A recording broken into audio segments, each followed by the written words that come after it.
প্রিয় শিক্ষার্থীরা, তোমাদেরকে আমার আন্তরিক শুভেচ্ছা। আশা করি তোমরা সবাই ভালো আছো। সবাই ভালো আছো?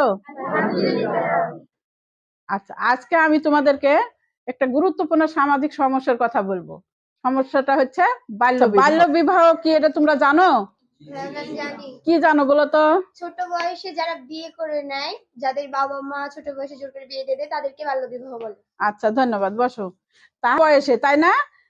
মনে করো যে হলো যে বাচ্চার মেয়েদের ক্ষেত্রে 18 বছর এবং ছেলেদের ক্ষেত্রে 21 বছরের আগে যদি বিয়ে হয়ে যায়, তখন সেটাকে আমরা বলবো বাল্য বিবাহ। বিবাহ শুধু একটা সামাজিক সমস্যা না, এটা একটা শিশুর শিক্ষা, স্বাস্থ্য এবং ভবিষ্যতের উপরও হুমকি হয়ে দাঁড়ায়।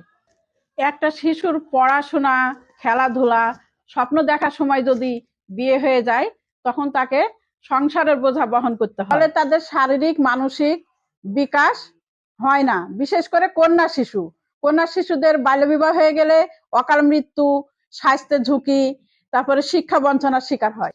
আর এই বাল্য বিবাহ থেকে আমাদেরকে রোধ করতে হলে তাহলে আমরা কি করতে হবে? লেখাপড়া করতে হবে। যত বেশি শিক্ষা অর্জন করবে, সে ততটা সচেতন হবে। আমি মনে করি স্কুল, পরিবার, সমাজ সবাই মিলে যদি আমরা এই বাল্য বিবাহের সঙ্গে কাজ করি, তাহলে এটা প্রতিরোধ করা সম্ভব হবে।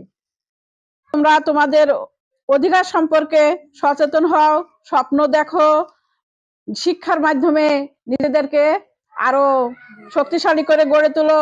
তোমরা নিজেরা বাল্য বিবাহ করবে না, এবং যদি তোমার বাবা মা যদি তোমাদেরকে বাল্য বিবাহ দিতে চায়, তাহলে বাবা মাকে বুঝাবা।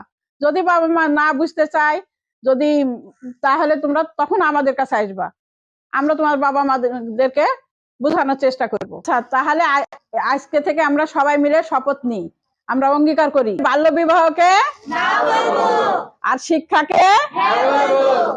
আচ্ছা, সবাইকে অনেক অনেক ধন্যবাদ।